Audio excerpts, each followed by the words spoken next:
In days of old, when men were bold, the great steeds that they raced would, more often than not, have a whistling, whining supercharger pumping extra air into its gasping lungs.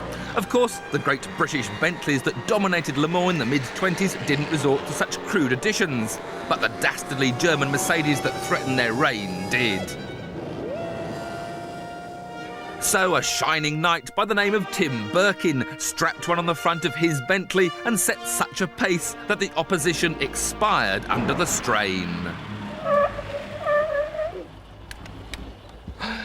And this is the very first of those Birkin blower Bentleys, with its supercharger sitting very obviously right out at the front. There are various types of supercharger, but they're all driven by the crankshaft. The Bentley uses the Roots blower principle, which quite literally blows extra air into the induction system, whilst other superchargers compress the air and force it in. They're all very simple ways of improving engine breathing, but they do sap a bit of power and they can make a bit of a din. In the post-war years, the supercharger became something of a forgotten fad. And when in 1948 Jaguar launched the first of their XK range of sports cars, this glorious XK120 with 160 horsepower from its 3.4-litre straight-six engine, it was felt there was no need for all the noise and aggravation of a blower.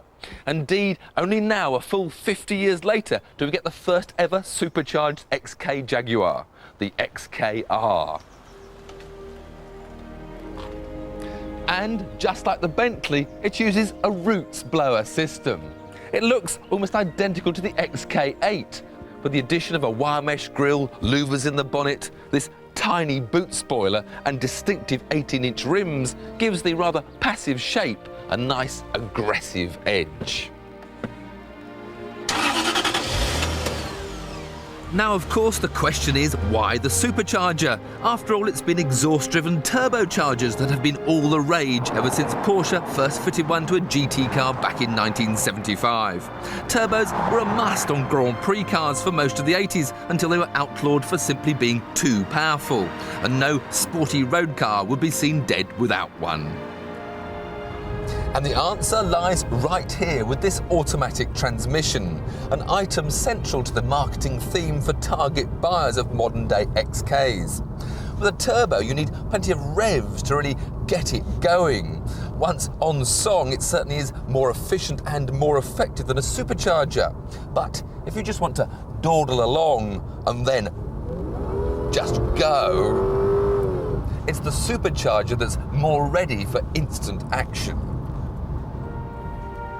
That mysterious wonder of torque is what it's all about. Let's face it, we can only do 30 or 50 or 70, and this isn't the sort of car that you're going to take to a track for a thrash around. You just want to get to the limit as quickly as possible, and lots of torque means lots of acceleration.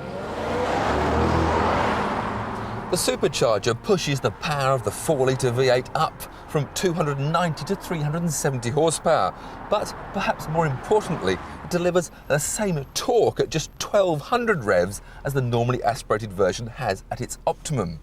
So, when you want to just get away from the crowd, you simply go. Oh, that's 30 miles an hour. And when you catch up with the 40-mile-an-hour crawl on the country roads, you're able to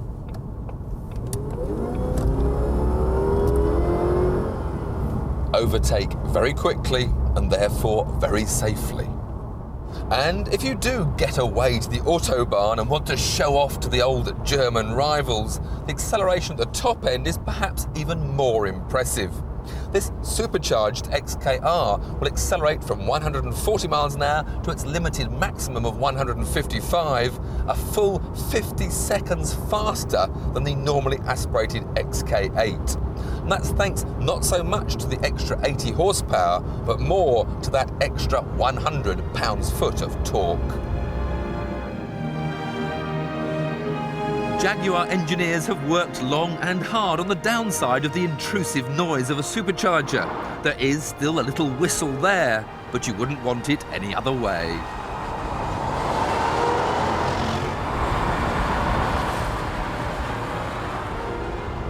And And I have to say, the more I drive this XKR, the more I'm impressed with it as a driver's car. I was expecting something a bit soft and wallowy, but the handling really is very taut and the feedback through the steering is excellent. Even the ride is nice and firm, especially considering that this is a luxury GT car. The automatic transmission is one of the best I've used. The kickdown comes in very smoothly indeed. And this famous Jaguar J-gate is very nice to use in its manual mode.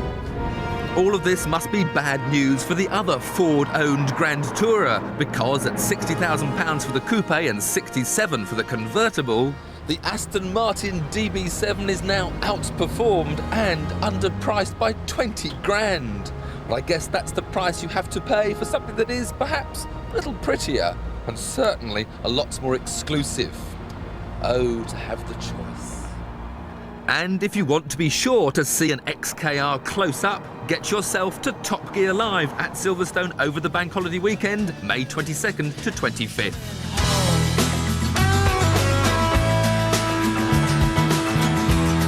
Well, that's it for this series, but don't forget Top Gear Live, Friday the 22nd to Monday the 25th of May. Call 0990 122200 for more details. And here's the address and phone number for Quentin's The Car's the Star. That, of course, will keep him occupied. The rest of us will be appearing at a Sheffield nightclub naked as the day we were born. And we're even thinking of making a film about it, though we don't know whether that'll really catch on. Still, it's being a milkman, I suppose, or doing a paper round, or the other things we had to do last summer when Top Gear wasn't on the air, which was...